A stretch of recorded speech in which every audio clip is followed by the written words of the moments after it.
ये क्या सच है कि 1948 में बलूचिस्तान भारत के साथ मिलना चाहता था या फिर अलग प्रांत बनाना चाहता था? एब्सोल्युटली, आप बिल्कुल सही कह रही हैं।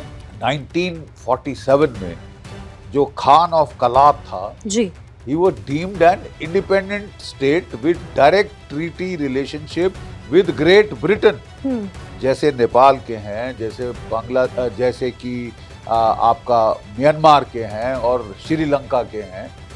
Direct treaty relationship with great Britain, यानी वो 560 प्रिंसली स्टेट्स में जिनको ऑप्शन दिया गया था कि भाई या इंडिया में ज्वाइन करें या पाकिस्तान में ज्वाइन करें, उनको जो है उनको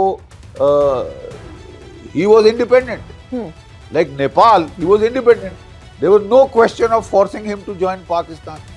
और जिन्ना साहब, फॉर योर इंफॉर्मेशन, जिन्ना साहब जो थे वो वकील थे खान ऑफ कलात के, and he had fought for his independence.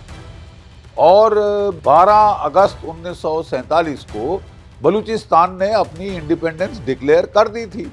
फिर जिन्ना साहब बने कायदे आजम पाकिस्तान के, और उन्होंने ही जो अभी तक फाइट कर रहे थे बलूचिस्तान की आज़ादी के लिए, उन्होंने पाकिस्तान की फौज वहाँ भेजी और जबरन कब्जा किया।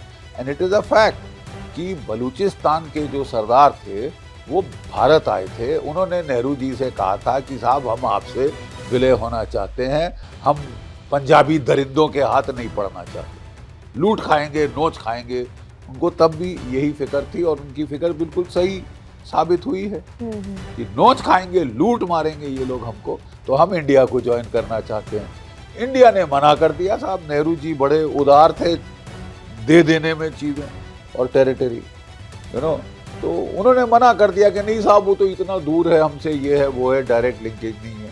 क्या ईस्ट पाकिस्तान का डायरेक्ट लिंकेज था वेस्ट पाकिस्तान के साथ?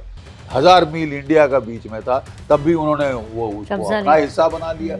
हमको वो एक्सेप्ट कर लेना चाहिए था बलूचिस्तान के लोगों की, क्योंकि वहाँ की जो बेसिक फितरत है, culturally they are far closer to Hinduism than others. Hinglaj Mata वहीं बलूचिस्तान में है और वो लोग भी उसको even though they are Muslims, they are very favourable, और वो शुरू से बड़े फेवरेबली डिस्पोज्ड रहे हैं टुवर्ड्स इंडिया।